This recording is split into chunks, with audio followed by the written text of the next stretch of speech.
Let's bring on Mike Florio, Pro Football Talk Live co-host. Mike, I'm sorry for that little. What's he going to do when it's 2:22 this afternoon? That's what I want to know. 2:22 on 2:22. His head's going to explode. Thanks for joining us. Walk us through this. Being an attorney, what is the lawsuit about? Let's start there.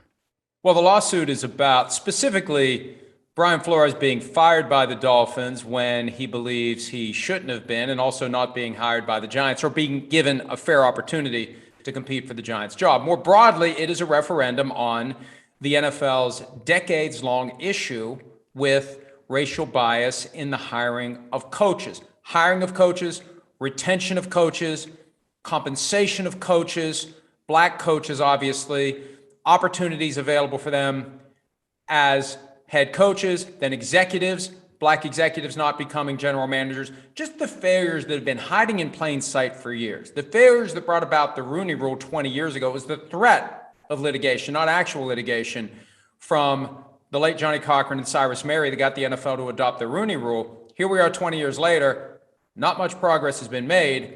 And the thing that will, I think, spur change for the NFL is the thing that they never thought they would have to deal with. Someone coming forward, trading his career. Because as a practical matter, he goes into this knowing the risk he's taking. He's trading his career for the opportunity to be the one who effects meaningful, permanent change for the NFL.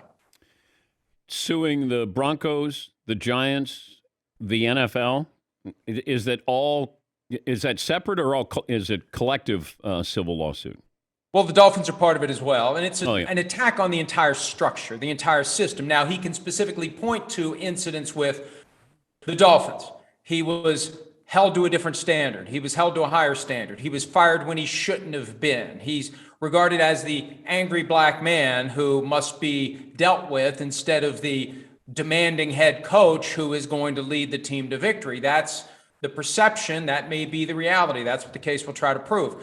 In Denver, he claims he had a sham interview in 2019. That's why they are in the lawsuit. And in New York, he contends that he had a sham interview last week, that they knew they were hiring Brian Daboll before they even brought him in for the interview, as evidenced, he believes, by an accidental text message that was sent by Bill Belichick, of all people, to Brian, just Brian Daboll instead of Brian Flores. You know, I still go back to the Dolphins. If, the Giants said that they hired the more qualified guy, Brian Daboll. And I go, how can you possibly say that? Flores has been a head coach in the NFL. He worked for an owner who wanted him to lose, and he still won. How are you telling me Daboll is more qualified? That's a pretty good line on the resume. Had back-to-back winning seasons despite being employed by a guy who wanted me to lose.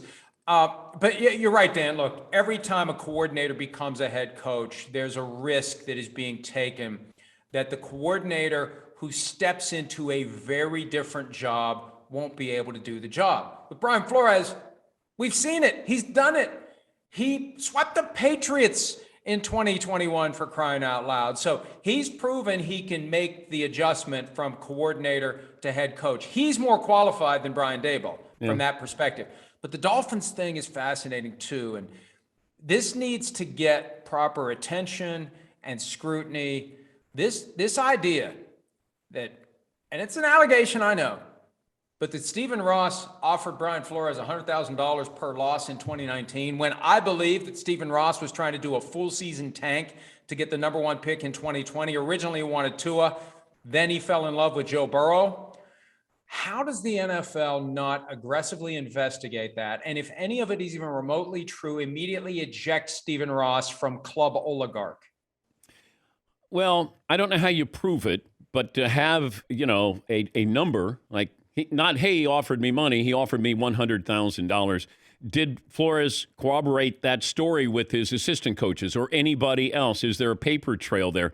I was told by a source this morning, Mike, it said, look, there are repercussions with racism and the hiring practices. This could be bigger than that story because Ross could lose his team and the gambling allegation. He would be fixing games. I mean, I don't think it's hard to connect the dots of an owner saying to your coach, I want you to lose.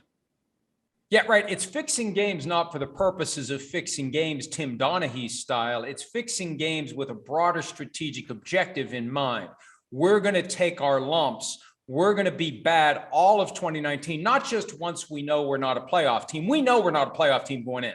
Let's just go ahead and be as bad as we can to secure a prime position in the draft next year so I can finally get the next Dan Marino for this team. That was the plan, I believe, for Stephen Ross in 2019.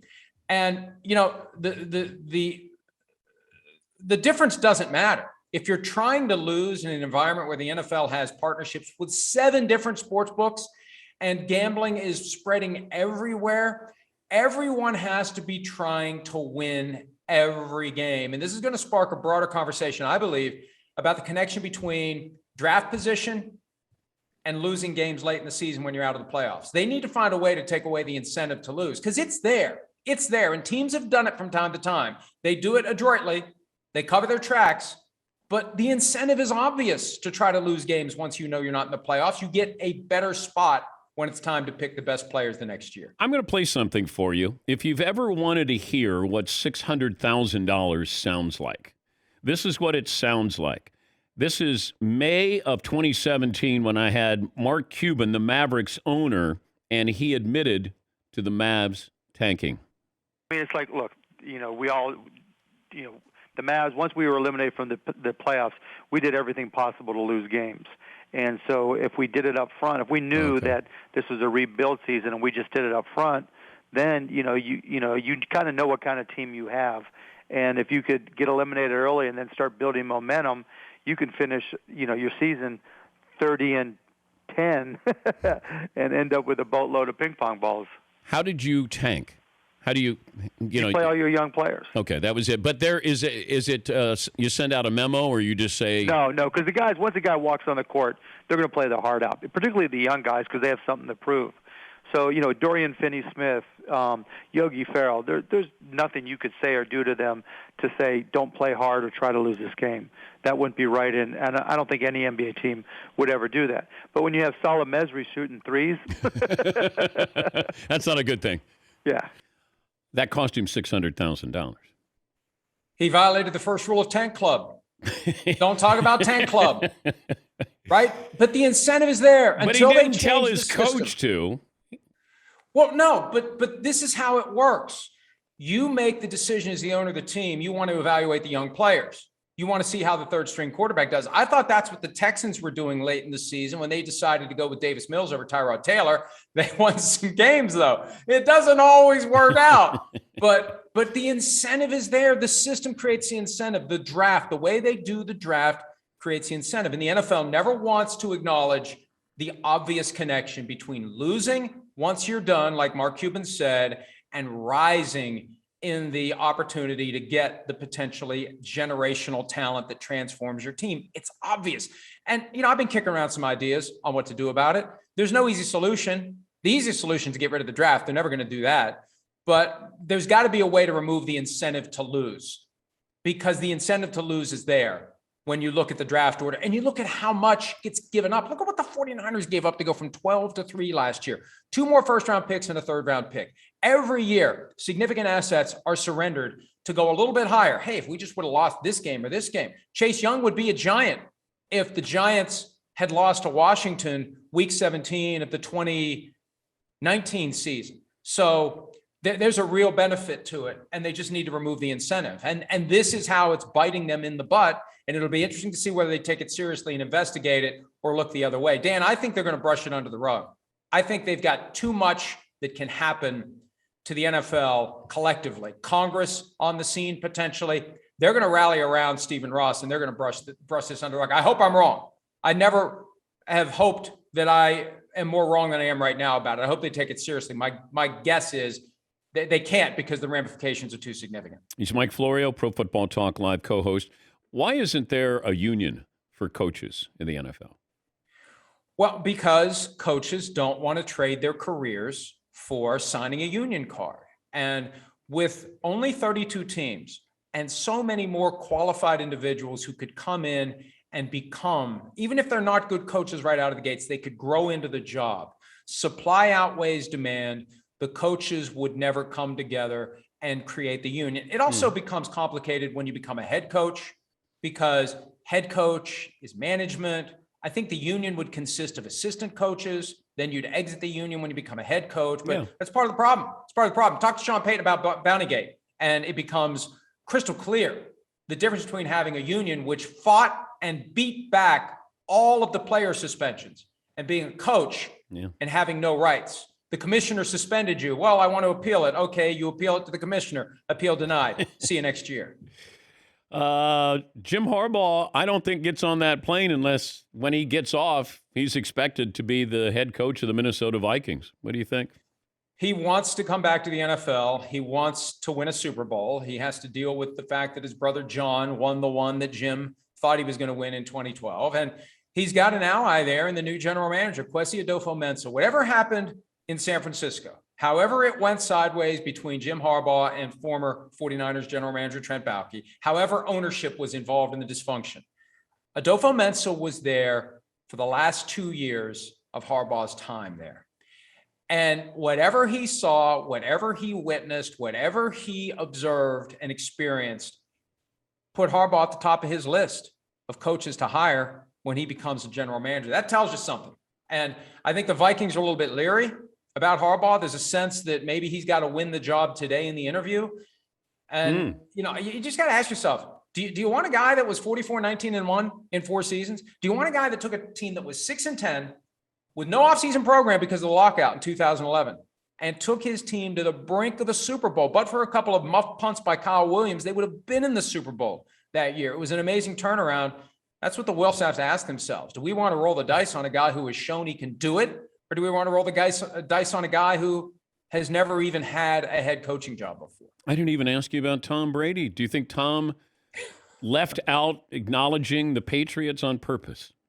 There is no way that multi-page statement was something he thumbed on his iPhone sitting on the toilet yesterday morning.